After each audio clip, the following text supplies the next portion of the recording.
बिस्मिल्लाहिर्रहमानिर्रहीम। अस्सलाम वालेकुम। आज का हमारा लेक्चर जो है वो बेसिस के ऊपर है, लेकिन बेसिस पे जाने से पहले हम उससे पहले कुछ डेफिनेशंस हैं, कुछ कॉन्सेप्ट्स हैं जो हम क्लियर कर लें। सबसे पहले डेफिनेशन जो आपके सामने 6.11 रखी हुई है, ये डेफिनेशन जो है ये है लीनियर कॉम्बिनेशन की, कि लीनियर कॉम्बिनेशन किसी वेक्टर स्पेस में क्या होता है।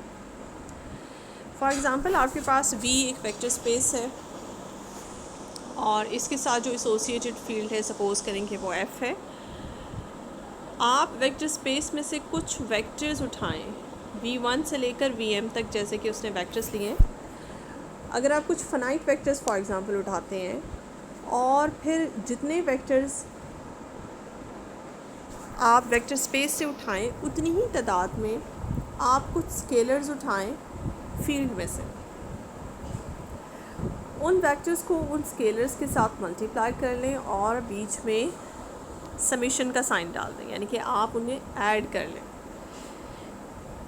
तो ये जो आपके पास बन के ये चीज़ आई है, ये जो टर्म आई है, जिसमें आप देख रहे हैं कि हर वेक्टर करस्पॉन्डिंगली एक स्केलर से मल्टीप्लाई हो रहा है। हर टर्म में एक वेक्टर और एक स्केलर आपस में मल्टीप्लाई हो रहे हैं और बीच में सम है। तो this is the sum of N term, M terms. ये एम टर्म्स का आपके पास सम है। तो this is called finally the linear combination of these vectors. This is called the linear combination of these vectors over the field F. ये होता है जी linear combination. अब लीनियर कॉम्बिनेशन में M stands for any number। आप कोई भी तादाद उठा सकते हैं, वेक्टर्स की कोई भी तादाद उठा सकते हैं।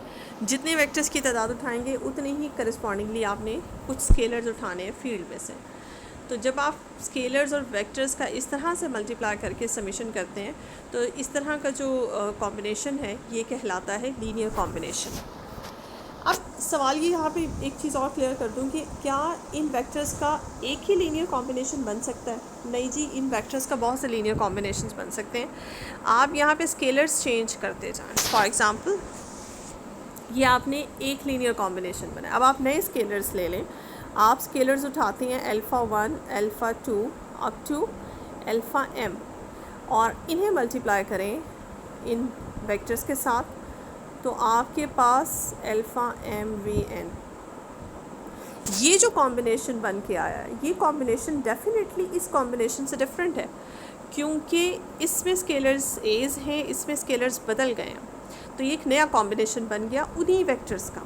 इसी तरह से अगर आप स्केलर्स चेंज कर लेते हैं, आप बीटा स्केलर्स ले लेते हैं, बीटा 1 v1, और इस तरह से आप मल्टीप्लाई करा के एक नया कॉम्बिनेशन बना देते हैं, तो आपके पास m है।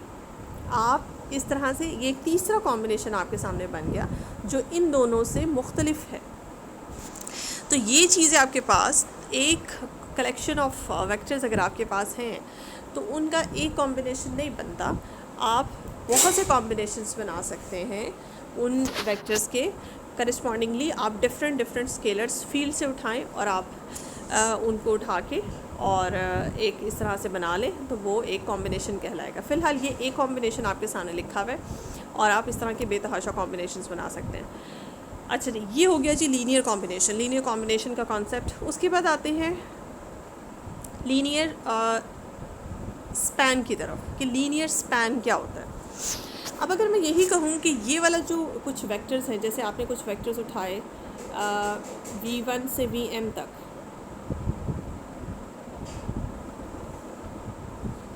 ठीक है, या आपने कुछ वेक्टर्स उठाए, इन वेक्टर्स को उठा के आपने एक सेट में डाल दिया, उस सेट का नाम आपने s रख लिया, ठीक है। तो आप क्या करें, अब जैसे आपने ऊपर इसका एक लीनियर कॉम्बिनेशन बनाया, जैसे 2 लीनियर कॉम्बिनेशन मैंने आपको बना के दिखाए, इस तरह से अगर मैं आपसे कहूँ कि आप इन वेक्टर्स के ऑल पॉसिबल लीनियर कॉम्बिनेशंस बनाएं, जितने पॉसिबल हैं वो सब बनाएं और बना के एक नए सेट में डालते जाएं। फॉर एग्ज़ाम्पल ये जो लीनियर कॉम्बिनेशन उसने ऊपर बनाया हुआ है, इसको उठाएं और यहाँ डाल दें। इसको रीनेम करके, ये इतना बड़ा जगह नहीं है मेरे पास, इसको नाम दे देती हूँ टी का। टी एक लीनियर कॉम्बिनेशन मैंने इधर डाल दिया, एक और लीनियर कॉम्बिनेशन मैंने टी प्राइम बनाया वो इधर डाल दिया, और जितने भी लीनियर कॉम्बिनेशन जो कि आपके पास इन्फिनिटी बनेंगे तो वो सब आपने सेट एस में डाल दिए, सॉरी इस सेट में डाल दिए, और इस सेट को नाम दिया एस का स्पेनिंग सेट। ठीक है, एस का स्पेनिंग सेट। ये जो सेट बना बेसिकली ये एस के एलिमेंट्स के ही कॉम्बिनेशंस, लीनियर कॉम्बिनेशंस पड़े हुए हैं इसमें। What is T? T is the linear combination of the elements of the set S. तो आप एस के जितने भी लीनियर कॉम्बिनेशंस बनाते जा रहे हैं वो सब यहाँ इंसर्ट करते जाएं। तो जो सेट नया आपके पास बन के आएगा उसको इस तरह से रिप्रेजेंट करते हैं और उसको कहते हैं लीनियर स्पैन ऑफ एस। ये एस के एलिमेंट्स का लीनियर स्पैन है। अब ये देखिए डेफिनेशन 6.12 है आपके पास। एस आपके पास नॉन एम्प्टी सबसेट है of a vector space S, sorry vector space V. The set of all linear combinations of the elements of S, जो मैंने आपको भी बताया, the set of all the linear combinations of the elements of S is called the linear span of S and is denoted by this. अभी तो खैर मैंने जो आपको एग्जांपल दी उसमें एस आपके पास फिनाइट है, यही वाले वेक्टर्स मैंने उठाए और एस में डाल दिए। अगर एस इन्फिनिट हो, take the linear combination of all finite subsets. यानी कि इसमें जो इन्फॉर्मेशन आपको दी हुई है कि अगर फ़िलहाल तो मैंने आपको जो मिसाल दी उसमें एस में फिनाइट्स एलिमेंट थे और वो एम तादाद में थे। ऐसे भी हो सकता है कि आपके पास जो आप एस बनाएं उसके अंदर इन्फिनिट तादाद में एलिमेंट्स हो, जैसे V1 V2 and so on, ये चलता जा रहा है, ये कहीं रुक नहीं रहा। इन्फिनिट तादाद में आप वेक्टर्स उठाएं और फिर आप इसका लीनियर स्पैन बनाएं। तो इसके लिए वो थोड़ी सी इन्फॉर्मेशन दे रहा है। तो जब आप लीनियर स्पैन बनाएंगे, लीनियर स्पैन में आप कितने एलिमेंट्स उठा के लीनियर कॉम्बिनेशन बना सकते हैं। आप ज़रूरी नहीं कि हर लीनियर कॉम्बिनेशन में तमाम इन्फिनिट एलिमेंट आएँ। हर लीनियर कॉम्बिनेशन में अगर ये फॉर एग्जांपल इन्फिनिट है तो इसमें से 10 एलिमेंट का उठा के आप लीनियर कॉम्बिनेशन बना के इसमें डाल सकते हैं, और 20 एलिमेंट्स का लीनियर कॉम्बिनेशन बना के उठा के डाल सकते हैं, 50 का बना के डाल सकते हैं। उस केस में हम ये ज़्यूम करते हैं, फॉर एग्ज़ाम्पल आपके पास ये जैसे m एलिमेंट्स पड़े हुए हैं, तो ज़रूरी नहीं कि आप इसमें से m ही स्केलर सेलेक्ट करें। मिसाल के तौर पे आपने एक स्केलर सेलेक्ट किया है α1 v1 plus α2 v2 and plus 0 v3 plus 0 v4 up to सोन प्लस 0 vm। अब आप देखिए ये भी एक लीनियर कॉम्बिनेशन है, इसमें भी आपके m के m एलिमेंट्स इन्वॉल्व हो रहे हैं, लेकिन फ़र्क सिर्फ इतना है कि पहले दो जो वेक्टर्स हैं उनके साथ जो मैंने स्केलर सेलेक्ट किए हैं वो स्केलर्स मैंने सेलेक्ट किए हैं नॉन ज़ीरो फॉर एग्ज़ाम्पल, और बाकी सारे मैंने ज़ीरो सेलेक्ट कर लिए। तो इस केस में ये तो सारे ख़त्म हो जाएंगे, इसको हम इग्नोर कर देंगे। तो what is this? This is the linear combination. ये अगेन इन सब का ही लीनियर कॉम्बिनेशन है। तो उसमें फैक्ट क्या है कि बाकी पहले इसमें नज़र आपको सिर्फ दो वेक्टर्स नज़र आ रहे हैं, लेकिन हुआ क्या कि बाकी वेक्टर्स के साथ मैंने जो स्केलर सेलेक्ट किए उनके कोफिशिएंट उनके साथ मल्टीप्लाई किया, वो स्केलर्स मेरे सारे ज़ीरो थे, इसलिए आपके सारे बाकी V3 से लेकर Vm तक सारे वैनिश हो गए। तो ये भी इस तरह से भी आप सिलेक्शन, आपकी चॉइस जो है स्केलर्स की चॉइस हो सकती है फील्ड में से। तो ये बात जो है इसको समझें। और वो आपसे कहते हैं कि जब आपके सेट इन्फिनिट होगा तो ज़रूरी नहीं कि आप हर कॉम्बिनेशन जो बनाएंगे उसमें इन्फिनिटी एलिमेंट्स उठाएं और उनके कॉम्बिनेशंस बनाते चले जाएं। उनमें आपने फ़नाइट एलिमेंट उठाना, और वो पीछे कॉन्सेप्ट यही होगा कि आपने फॉर एग्जांपल अगर आपके पास इन्फिनिट एलिमेंट्स हैं, इन्फिनिट वेक्टर्स हैं, उसमें से आपने m वेक्टर्स उठाए और बाकी वेक्टर्स के साथ जो स्केलर्स आपने सेलेक्ट किए वो आपने ज़ीरो सेलेक्ट किए, तो वो सब ज़ीरो हो जाएंगे, वैनिश हो जाएंगे, और आपके पास जो कॉम्बिनेशन बनेगा वो फ़नाइट एलिमेंट्स का बनेगा। तो ये चीज़ ये एक्सप्लेन कर रही है। अच्छा जी, अब हमने पढ़ लिया लीनियर कॉम्बिनेशन क्या होता है वेक्टर्स का, ये भी हमने पढ़ लिया, और उन लीनियर कॉम्बिनेशन से लीनियर स्पैन क्या होता है ये भी हमने देख लिया कि कोई भी सेट का लीनियर स्पैन इस तरह से लिखा हो तो उसका मतलब क्या होता है।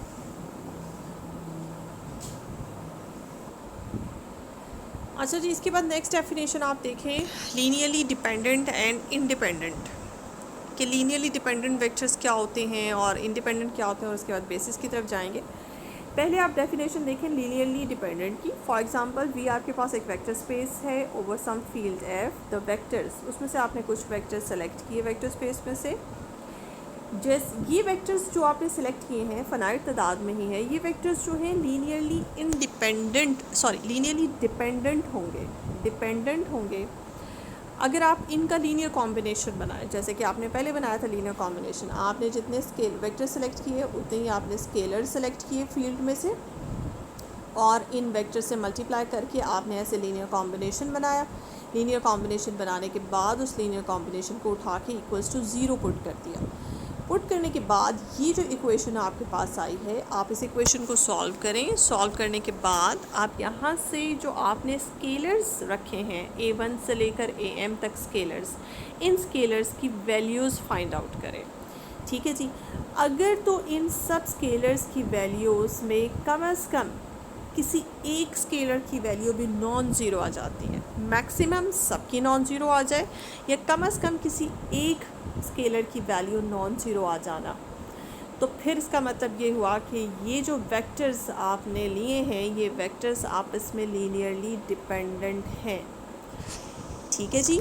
तो लीनियरली डिपेंडेंट में भी देखें आपने इस तरह से आपने लीनियर कॉम्बिनेशन बनाया।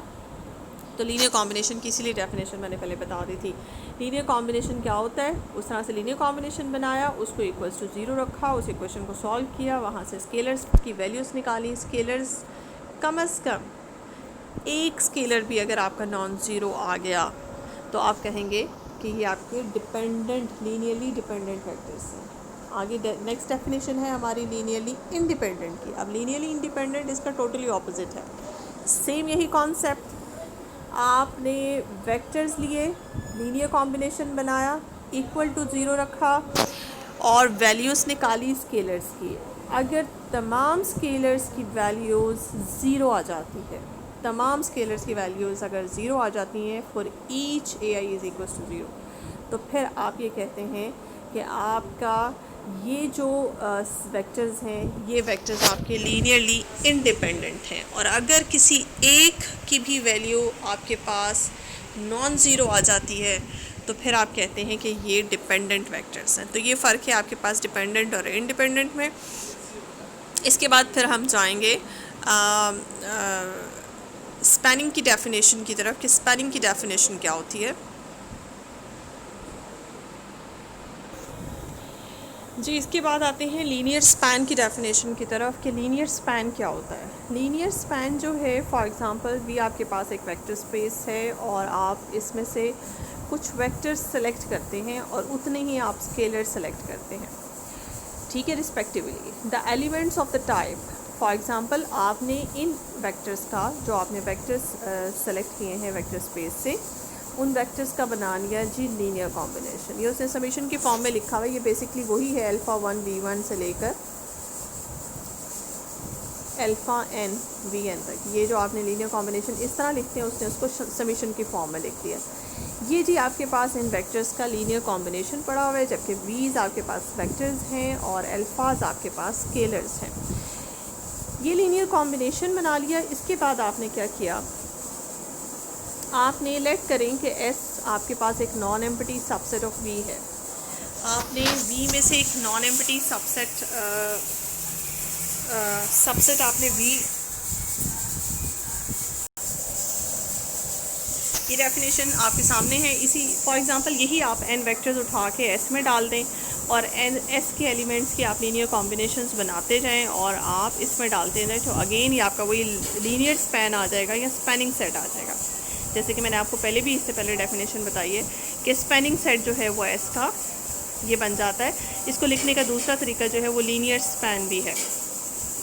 अब इसको दूसरे एंगल से इस तरह से भी देखा जा सकता है कि S जैसे कि मिसाल के तौर पे आपके पास सेट है V1 V2 up to Vn, ठीक है, और ये जो नया सेट बना है बेसिकली ये इसी के एलिमेंट से जनरेट हुआ है, ठीक है। तो इसको इस तरीके को कहते हैं जनरेट करना, कि आपने क्या किया, S के एलिमेंट्स का लीनियर कॉम्बिनेशन बनाते गए और इस सेट में डालते गए। तो ये सेट जो है बेसिकली स्पैन हो रहा है, या इसको बोलेंगे ये जनरेट हो रहा है S के एलिमेंट से। तो इसको कहते हैं स्पैन करना या जनरेट करना। ये वर्ड बहुत ज़्यादा यूज़ होता है कि आपका फलाना सेट जो है, फॉर एग्जांपल S सेट जो है वो स्पैन हो रहा है by A set for example. तो इसका मतलब क्या होगा कि S जो है वो A से इस तरह से A से स्पैन हो रहा है। तो आपका S, इसका मतलब है A के एलिमेंट्स के लीनियर कॉम्बिनेशंस जो हैं वो S के सेट को बना रहे हैं, जनरेट कर रहे हैं। तो जनरेट का वर्ड या स्पैनिंग का वर्ड जो है वो एक ही तरह का है। तो इसका कॉन्सेप्ट ये है कि आप किससे जिस भी सेट से स्पैन कर रहे हैं तो उसका मतलब ये होता है कि उस सेट के एलिमेंट्स हम उठाते हैं और उनके लीनियर कॉम्बिनेशंस बनाते हैं, और लीनियर कॉम्बिनेशंस बना के हम इस सेट में डालते जाते हैं। तो ये सेट जो है जनरेट होता जाता है और हम कहते हैं कि ये सेट जो है वो एस से जनरेट हो गया, या जिसमें के भी एलिमेंट्स के हम लीनियर कॉम्बिनेशन बनाते हैं। ठीक है जी। तो ये है आपका जनरेट का कॉन्सेप्ट या स्पैनिंग का कॉन्सेप्ट।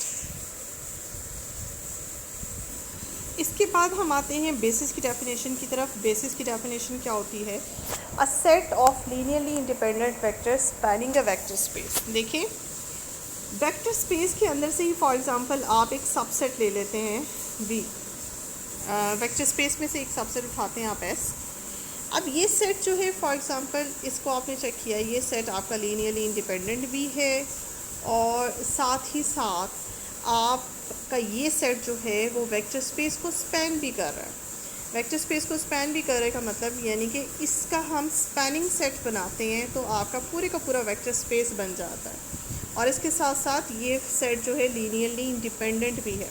इस सेट के अंदर दो क्वालिटीज़ आ गई, एक क्वालिटी लीनियरली इंडिपेंडेंट की और दूसरी क्वालिटी स्पैनिंग की, कि ये आपकी ओरिजिनल वेक्टर स्पेस को स्पैन कर रहा है। तो इन दो क्वालिटीज़ के साथ जो सेट होता है उस सेट को हम बेसिस कहते हैं, उस वेक्टर स्पेस की बेसिस कहलाती है। अच्छा, बेसिस के साथ ही मैं डायमेंशन की डेफिनेशन यहाँ जोड़ दूँ। इसमें डायमेंशन किसे कहते हैं कि जब आप बेसिस तक पहुँच गए हैं, कि फॉर एग्ज़ाम्पल आप ये क्लेम कर चुके हैं कि ये सेट आपका इस वेक्टर स्पेस की बेसिस बन गया है, तो इस सेट की एलिमेंट्स की जो तादाद है, अगर आपके पास इस सेट के अंदर 10 एलिमेंट्स हैं तो वो जो एलिमेंट्स की तादाद है that is called the dimension of the vector space.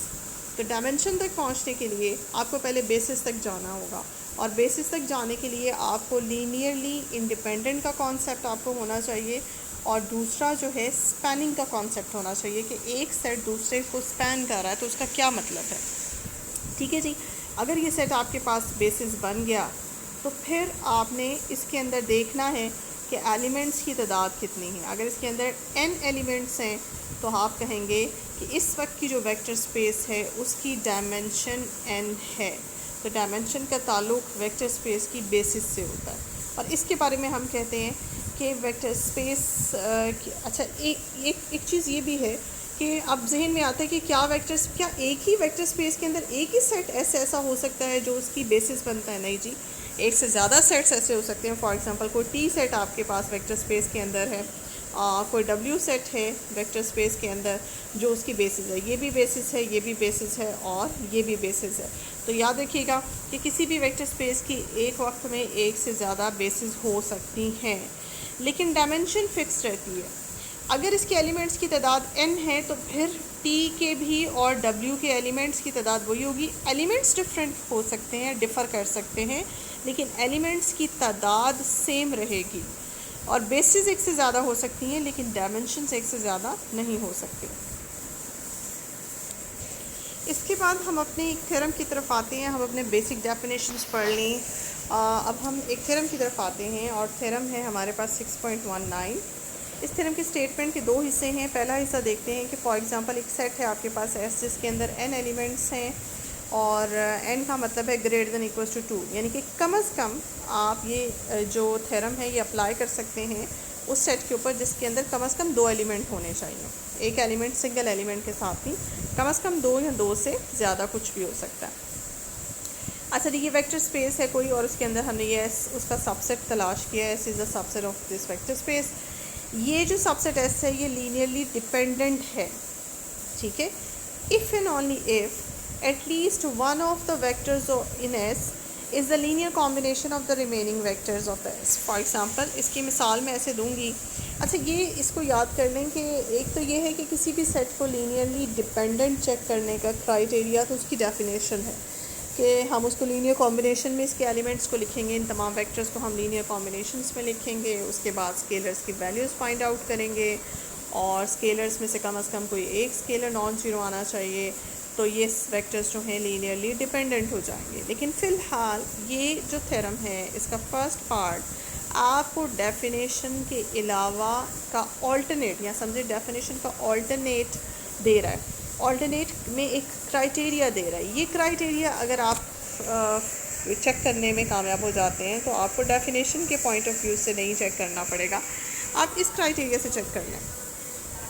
ये जो कॉन्सेप्ट है कि one of the vectors can be written as the linear combination of the remaining one, वो इस तरह से है। अच्छा, ये कॉन्सेप्ट यहाँ समझ लें कि इसका मतलब क्या है कि any vector can be written as the linear combination of other vectors. For example, अगर आपके पास 3 वेक्टर्स हैं, v1 vector, v2 vector and v3 vector, और मैं आपसे कहती हूँ कि v3 वेक्टर को v1 और v2 के लीनियर कॉम्बिनेशन में लिखें, तो इसका मतलब ये होगा आपने लिखना है v3 इज़ इक्वल टू, आपने 2 स्केलर्स सेलेक्ट करने हैं। फॉर एग्जांपल, एक स्केलर आपने अल्फ़ा 1 सेलेक्ट किया, उसको v1 के साथ जाके मल्टीप्लाई किया, और दूसरा स्केलर आपने अल्फ़ा 2 सेलेक्ट किया और उसको v2 से मल्टीप्लाई किया।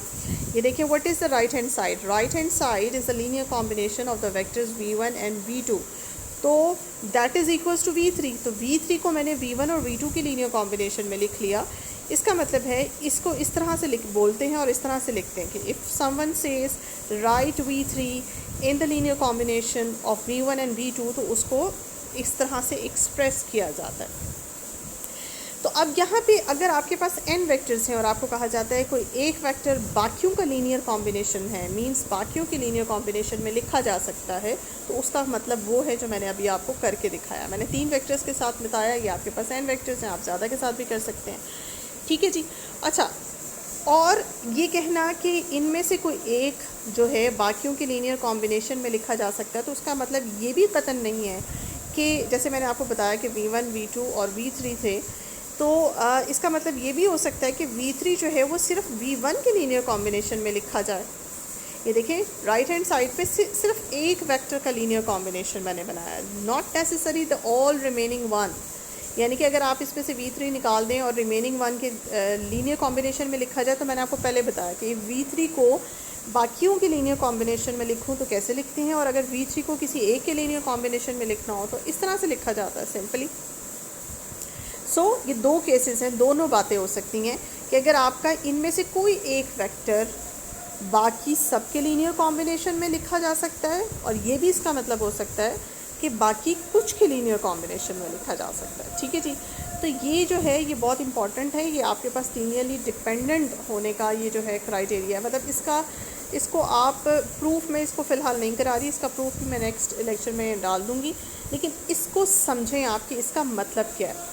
मिसाल के तौर पे मैं आपको यहाँ मिसाल दूँगी कि आपके पास एक वेक्टर है v1, आपके पास वेक्टर है साइन स्क्वायर थीटा, v2 आपके पास वेक्टर है कॉस स्क्वायर थीटा, और v3 आपके पास वेक्टर है 1।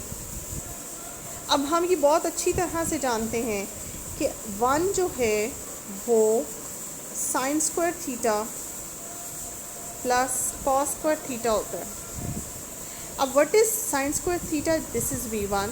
What is cos square theta? This is v2 and what is v1? This is v3। अब यहाँ पे मैंने स्केलर्स तो लिखे नहीं साथ। फॉर एग्जांपल, मैं इसके लिए स्केलर साथ में सेलेक्ट करती हूँ 1, और इसके साथ भी स्केलर जो मैंने मल्टीप्लाई किया वो 1, यानी कि ये आपके पास अल्फ़ा 1 है और अल्फ़ा 2 जो मैंने सेलेक्ट किया वो भी 1 है। अगर आप इस तरह से बना लें तो ये बहुत अच्छी एग्जांपल है जो आपको समझ आ जाएगी। आपके पास पहला वेक्टर साइन स्क्वायर थीटा, दूसरा वेक्टर कॉस स्क्वायर थीटा था, तीसरा वेक्टर 1 था। अब देखें, तीसरा वेक्टर बाकी 2 की लीनियर कॉम्बिनेशन में लिखा गया। इस कॉन्सेप्ट को इस तरह से लिख सकते हैं।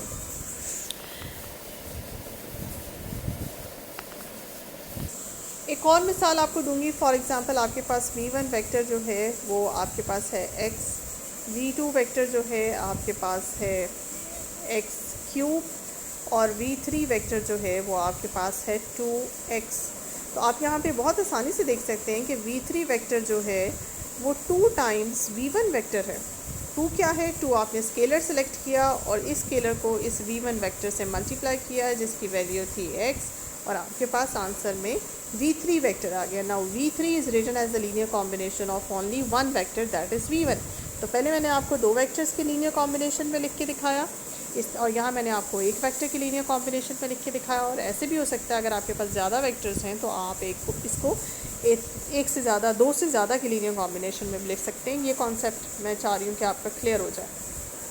अगर आपको ये कहा जाता है कि if we have the three vectors and one of them is written as the linear combination of the remaining one, इसका मतलब ये है कि उनमें से कोई एक फैक्टर बाकी दो के लीनियर कॉम्बिनेशन में लिखा गया। अगर आपके पास 10 फैक्टर्स हैं और यही स्टेटमेंट है कि one of them is written as the linear combination of the remaining one, तो इनमें से कोई एक फैक्टर बाकी 9 के लीनियर कॉम्बिनेशन में लिखा जा सकता है, वो जो भी आपके पास होगा। इसकी प्रूफ की तरफ मैं नहीं जा रही फ़िलहाल, क्योंकि हमारा असल टारगेट कोई और थ्योरम है। इसका प्रूफ नहीं मैं करा रही। और दूसरा जो इसका पार्ट है वो भी देख रही हैं यहाँ पे तो बेहतर होगा। अगेन द सेम सेट है, आपके पास n वेक्टर्स हैं और n की वही वैल्यू कम से कम 2 वेक्टर्स होने चाहिए। वेक्टर स्पेस से आपने लिए, ये वेक्टर्स लीनियरली डिपेंडेंट है। पहले भी क्राइटेरिया था डिपेंडेंट का, अब भी क्राइटेरिया डिपेंडेंट का ही है, इफ़ एंड ओनली इफ़। अब देखिए उसने क्या बात की है, if one of the vectors is the linear combination of the vectors proceeding it. इसका क्या मतलब है जी? इसका मतलब भी मैं आपको समझा दूँ, दोनों बातें ट्रू हैं। यानी कि इस केस में भी आपका ये सेट लीनियरली डिपेंडेंट है, अगर आप जो मैंने समझाया कि कोई एक जो है बाकियों के लीनियर कॉम्बिनेशन में लिखा जा सके। लेकिन ये जो है ये थोड़ी सी आपकी बात को और मॉडिफाई करके बता रहा है। ये भी हो सकता है। ये क्या है कि फॉर एग्ज़ाम्पल आपके पास वेक्टर्स हैं v1 से लेकर v10 तक हैं, ठीक है जी। और आप कहते हैं बीच में से v5 जो है आपका, और आप कहें कि v5 जो है इस रिटन, जैसे v1 से लेकर v2 अप टू v10 आपके पास 10 वेक्टर्स हैं। और v5 को मैं कहूँ कि v5 जो है अपने प्रीसीडिंग वेक्टर्स, इसके जो प्रीसीडिंग वेक्टर्स बनते हैं वो बनते हैं v1 से लेकर v4 तक। v5 को इसके प्रीसीडिंग वेक्टर्स में की लीनियर कॉम्बिनेशन में लिख दूँ मैं, तो वो ऐसे लिखा जाएगा α1 v1 plus α2 v2 plus α3 v3 plus α4 v4। ठीक है जी। मैंने क्या किया, मैंने v5 को कोई भी बीच में से वेक्टर्स मैंने पकड़ा और उसको उसके प्रीसीडिंग वेक्टर्स में लिख दिया, प्रीसीडिंग वेक्टर्स की लीनियर कॉम्बिनेशन में लिख दिया। तो उसका तरीक़ेकार ये है, यानी कि आपने कोई भी वेक्टर अगर आपको कहा जाए जैसे v5 अपने प्रीसीडिंग वेक्टर्स के लीनियर कॉम्बिनेशन में लिखा जा सकता है, तो इसका ये मतलब है अगर v10 अपने प्रीसीडिंग वेक्टर्स के लीनियर कॉम्बिनेशन में लिखा जा सकता है, तो इसका मतलब है मैं यहाँ लिखती α1 v1 से लेकर α9 v9।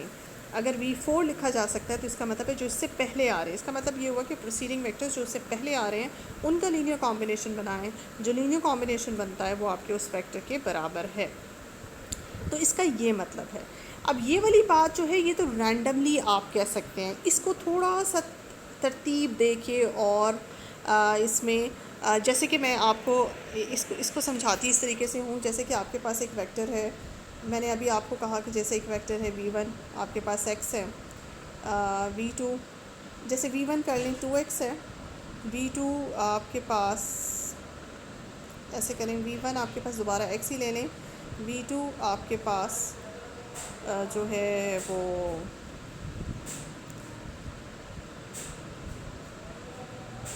x स्क्वायर है और v3 आपके पास जो है, अगर इसको आप x/2 ले लें और v3 आपके पास x है। हाँ तो देखिए आप इसमें अगर मैं ये कहूँ कि v3 जो है वो v1 से बन सकता है, तो ये गलत नहीं होगा कि v1 को अगर आप 1/2 से मल्टीप्लाई करें तो आपके पास अगर मैं इसमें कहूँ कि आपका v3 जो है वो v1 से बन सकता है तो गलत नहीं होगा, क्योंकि आपके v1 को अगर मैं 2 से मल्टीप्लाई करूँ, 2 टाइम्स v1 करूँ, तो आपके पास आएगा वापस x जो कि है आपका v3। तो देखिए इसमें मैंने कोई तरतीब का ख्याल नहीं रखा, प्रोसीडिंग वेक्टर और इस तरह की बात का कोई ख्याल नहीं रखा। मैंने क्या किया, मैंने v3 को स्पैन कर लिया उसके v1 से, ठीक है। और प्रोसीडिंग वेक्टर्स में v2 ने तो स्पैन ही नहीं किया v3 को। अब v3 से प्रोसीडिंग जो थे वो v2 भी था और v1 भी था। अब अगर सेकंड वाला थ्योरम मैं अप्लाई करूँ यहाँ पे तो वो अप्लाई नहीं होता, यहाँ पे अप्लाई होता फर्स्ट वाली बात, क्योंकि यहाँ पे मैंने एलिमेंट्स को रीअरेंज नहीं किया हुआ। अगर मैं इनको थोड़ा सा रीअरेंज कर लूँ, अगर मैं इसको कह दूँ V1 और इसको मैं V2 कह दूँ, तो ये बहुत बिल्कुल फिर दूसरी वाली बात इसके ऊपर एप्लीकेबल हो जाएगी कि V2 अब इस तरह से V1 के लीनियर कॉम्बिनेशन में लिखा गया, यानी कि प्रोसीडिंग वेक्टर के लीनियर कॉम्बिनेशन में लिखा गया, और V इसको मैं कह दूँ V3, ताकि ये बीच में आए ना, क्योंकि ये ना V1 को स्पैन कर रहा है, ना V3 से स्पैन हो रहा है, ना ही उससे V2 से इसका कोई ताल्लुक़ है। तो हम फिर इस तरह से कहें कि इसको रीअरेंज किया हुआ है। ये जो सेकंड वाला हमारा पार्ट है, ये समझेंगे फर्स्ट वाली बात ये इसमें होती है, लेकिन इसमें थोड़े से आपने वेक्टर्स को अरेंजमेंट कर दिया जो स्पैन हो रहा है। जैसे कि यहाँ पे आपका V2 जो है वो Vn से भी स्पैन हो सकता है, यानी कि रैंडमली आगे पड़ा हुआ वेक्टर पिछले वेक्टर से स्पैन हो सकता है, पीछे पड़ा हुआ वेक्टर अगले वेक्टर से स्पैन हो सकता है। यहाँ पे ऐसी कोई बंदिश नहीं है आपके पास, लेकिन यहाँ वो आपको बाउंड कर रहा है। यहाँ वो बाउंड कर रहा है, इसका मतलब है आप इन्हीं वेक्टर्स को थोड़ा सा रीअरेंज कर लें। जो वेक्टर स्पैन हो रहा है जिन वेक्टर से स्पैन हो रहा है उनको पहले कर लें, और जो वेक्टर स्पैन हो रहा है, फॉर एग्जांपल 5 स्पैन हो रहा था V6 से और V7 से, तो V6 और V7 को मैं यहाँ ले आई, V1 पोजीशन पे ले आई और V2 पोजीशन पे ले आई, और V5 को मैंने रीअरेंज करके V3 का नाम दे दिया। अब ये वाली सेकंड वाली बात जो है मेरी बिल्कुल ट्रू हो जाएगी कि मेरा V3 जो है वो अपने प्रोसीडिंग वेक्टर्स की से जो है स्पैन हो रहा है। तो इसमें और उसमें थोड़ा सा फ़र्क है, इसमें थोड़ी सी अरेंजमेंट आ जाती है और उसमें अरेंज नहीं है, लेकिन असल कॉन्सेप्ट जो है वो आपका वही रहता है। अब ये जो दो कॉन्सेप्ट हैं, या उसमें से ये वाला कॉन्सेप्ट हमारे जो थ्योरम हमारा आज टारगेट है, उस थ्योरम के अंदर ये कॉन्सेप्ट इस्तेमाल हुआ है, तो इसको याद रखिएगा। अच्छा जी, एक और डेफिनेशन की तरफ आते हैं, क्योंकि ये डेफिनेशन भी पता होनी चाहिए हमें। फाइनाइट डायमेंशनल वेक्टर स्पेस असल में कहते किसे हैं? डायमेंशन तो हमने पढ़ ली, फाइनाइट डायमेंशनल वेक्टर स्पेस का डायमेंशन के साथ जो है वो क्या लिंक बनता है। अलबत्ता यहाँ से मतलब आपने जो है वो क्या आपने सोचना है कि क्या ऐसी वेक्टर स्पेस जो जिनकी डायमेंशन फाइनाइट होती है उनको फाइनाइट डायमेंशनल कहते हैं। तो ये आपके सामने डेफिनेशन रखी हुई है। वी आपके पास मिसाल के तौर पे एक वेक्टर स्पेस है जो कि किसी सेट एस से स्पैन हो रहा है, लीनियरली स्पैन हो रहा है, और ये जो वेक्टर स्पेस है, इस वेक्टर स्पेस को हम फाइनाइट डायमेंशनल वेक्टर स्पेस कहेंगे if there exist a finite subset. यानी कि आपके पास ये सीन है, इसमें बेसिस का देखिए इन्वॉल्वमेंट नहीं है, डायमेंशन का ताल्लुक बेसिस से है, लेकिन फाइनाइट डायमेंशनल वेक्टर स्पेस वो बेसिस वाला कॉन्सेप्ट नहीं है। यहाँ कुछ और कॉन्सेप्ट है।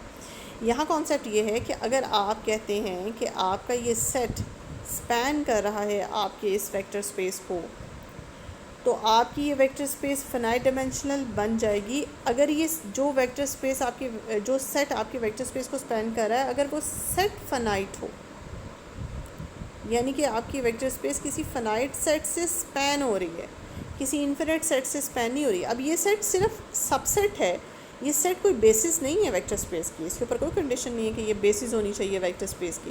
ये एक आम सबसेट है जो कि आपके वेक्टर स्पेस को स्पैन कर रहा है, और ये फाइनाइट होगा तो आपकी फाइनाइट डायमेंशनल वेक्टर स्पेस होगी।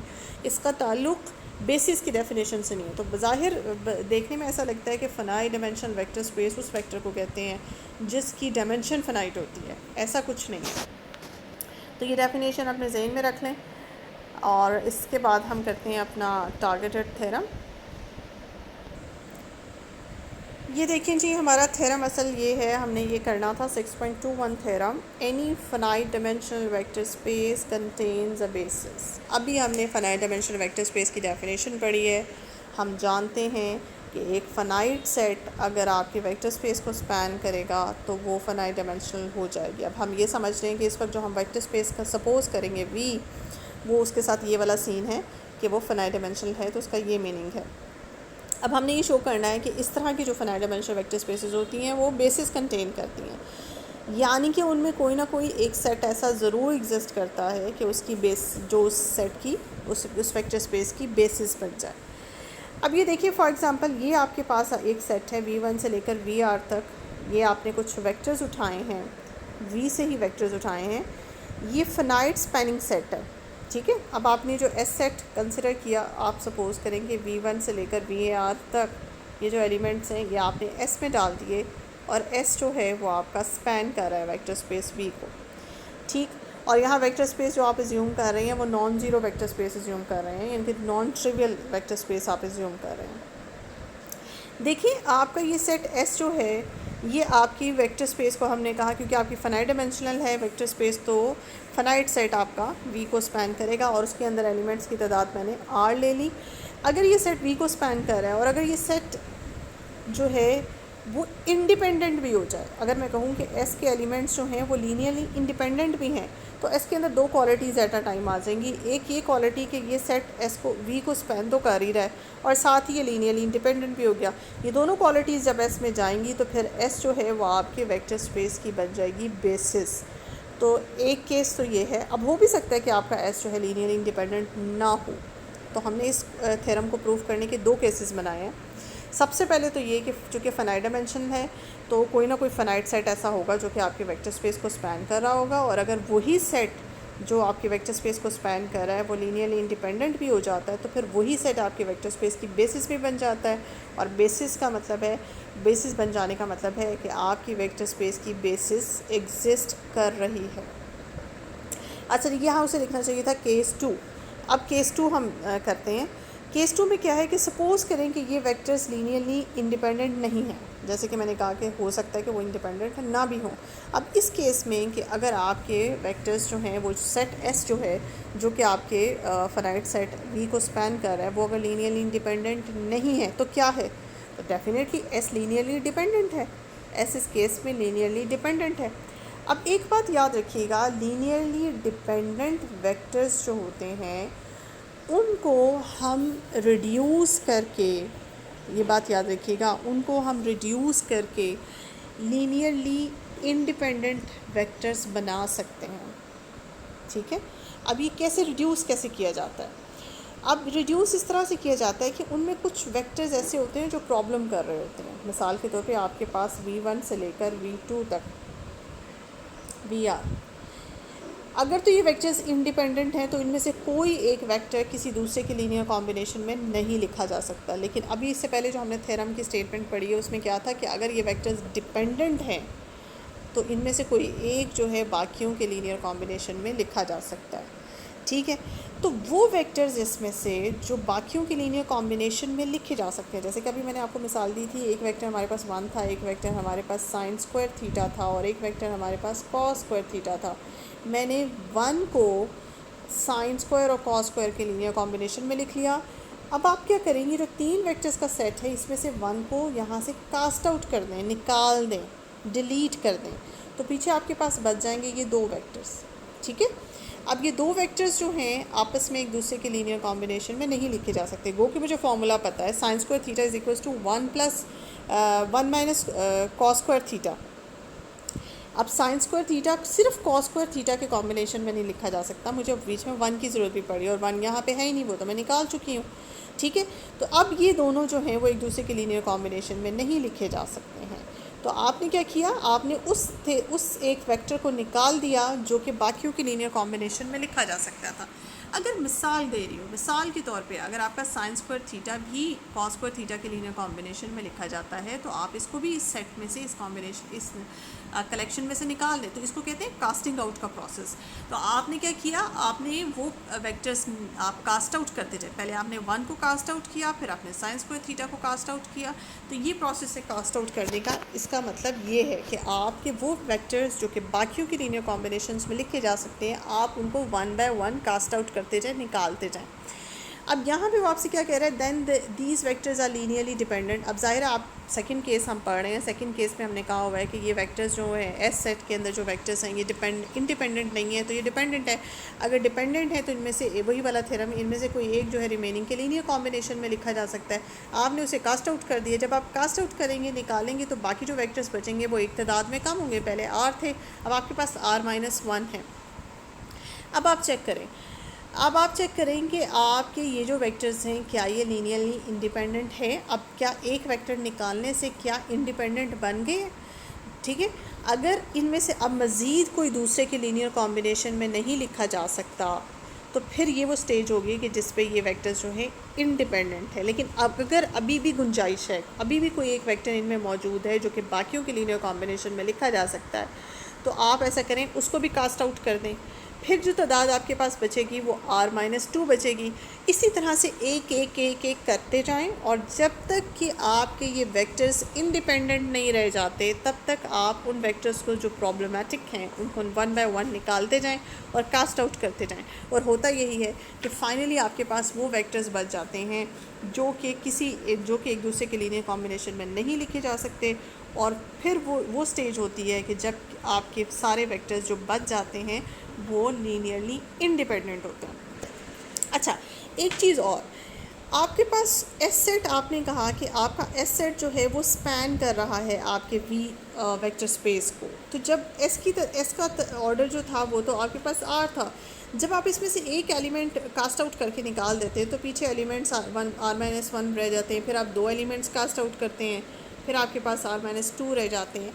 ये बात याद रखिएगा, अगर सेट एस वी को स्पैन कर रहा है तो इसमें से वो वेक्टर्स जब आप 1 बाय 1 निकालते हैं जो कि लीनियरली बाकियों के लीनियर कॉम्बिनेशन में लिखे जा सकते हैं, तो उसको निकालने के बाद जो आपके पास r-1 वेक्टर्स रह जाते हैं v1 से लेकर v2 और मिसाल के तौर पे vr-1 जो वेक्टर्स आपके पास रह गए, ये जो सेट नया सेट आया है इसको आप S1 कहते हैं। वो जो सेट था वो आपके पास S था, इसको आप S1 कहते हैं।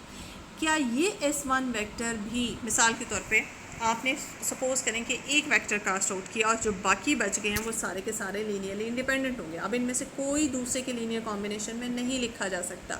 तो ये जो नया सेट S1 बना है, ये नया सेट जो है S1 आपके पास इंडिपेंडेंट हो गया। ठीक है, अब सवाल ये पैदा होता है कि क्या ये S1 भी आपका उसको ओरिजिनल वेक्टर स्पेस को स्पैन कर रहा है? क्योंकि इंडिपेंडेंट तो ये है और अगर ये स्पैन भी करेगा तो ये बेसिस बन जाएगा। असल टारगेट हमारा यहाँ पे एग्जिस्टेंस ऑफ द बेसिस को शो करना है कि कोई ना कोई सेट वी के अंदर मौजूद ज़रूर है जो उसकी बेसिस बन रहा है। तो देखिए, अगर ये स्टेज पे लीनियरली इंडिपेंडेंट हो जाता है तो हमें तो पता है कि एस स्पैन कर रहा है, एस के अंदर तो आर एलिमेंट्स हैं, एस वी को स्पैन कर रहा है, तो यहाँ तो आर एलिमेंट से कम एलिमेंट्स हैं, एक एलिमेंट कम हो गया। अब ये कैसे वी को स्पैन करेगा? तो याद रखिए, वो एलिमेंट कास्ट आउट अगर आप करते हैं जो कि बाकियों के लीनियर कॉम्बिनेशन में लिखे जा सकते हैं तो उनको कास्ट आउट करने से स्पैनिंग प्रॉपर्टी पे कोई फ़र्क नहीं पड़ता। अगर आपका S स्पैन कर रहा था V को तो आपका S1 भी स्पैन करेगा V को। इसको प्रैक्टिकली किसी एग्जांपल से चेक भी वैसे किया जा सकता है, लेकिन फ़िलहाल इस वक्त मेरे पास कोई एग्जांपल नहीं है। मैं आपको वैसे समझा रही हूँ कि आपके पास अगर ये सेट S डिपेंडेंट है, लीनियरली डिपेंडेंट सेट है और ये V को स्पैन कर रहा है, तो जब आप इसको श्रिंक करके, रिड्यूस करके, इसमें से प्रॉब्लमेटिक वेक्टर्स कास्ट आउट करके जो सेट बनाते हैं जो लीनियरली इंडिपेंडेंट होता है, वो सेट भी वैसे ही आपकी ओरिजिनल वेक्टर स्पेस को स्पैन करता है। उसकी स्पैनिंग प्रॉपर्टी पे उन वेक्टर्स को कास्ट आउट करने से कोई फ़र्क नहीं पड़ता। ये बात आप याद रखें। तो ये बात जो है ये मेक श्योर करती है कि जब आप रिडक्शन का प्रोसेस करते जाएंगे, कास्टिंग आउट का प्रोसेस करते करते एक ऐसी स्टेज पे पहुंचेंगे जिस स्टेज पे आपका वेक्टर्स, आपका जो सेट S है, बनने वाला नया सेट रिड्यूस होके आपके पास इंडिपेंडेंट है, तो उस स्टेज पे ना सिर्फ वो इंडिपेंडेंट होगा बल्कि आपकी वेक्टर स्पेस को वैसे ही स्पैन कर रहा होगा जैसे आपका S ओरिजिनल ये R वेक्टर स्पैन कर रहे थे। तो वो सेट जो है उस स्टेज पे जाके आपके इस वेक्टर स्पेस की बेसिस बन जाएगा। ठीक है, होप सो कि आपको ये समझ आ गया होगा। 10 यहाँ से ये प्रूव हो गया कि कोई भी फाइनाइट डायमेंशनल वेक्टर स्पेस अगर आपके पास हो तो वो बेसिस कंटेन करती है। तो फर्स्ट केस में भी आपकी बेसिस की एग्जिस्टेंस शो होगी और सेकंड केस में भी बेसिस की एग्जिस्टेंस शो होगी।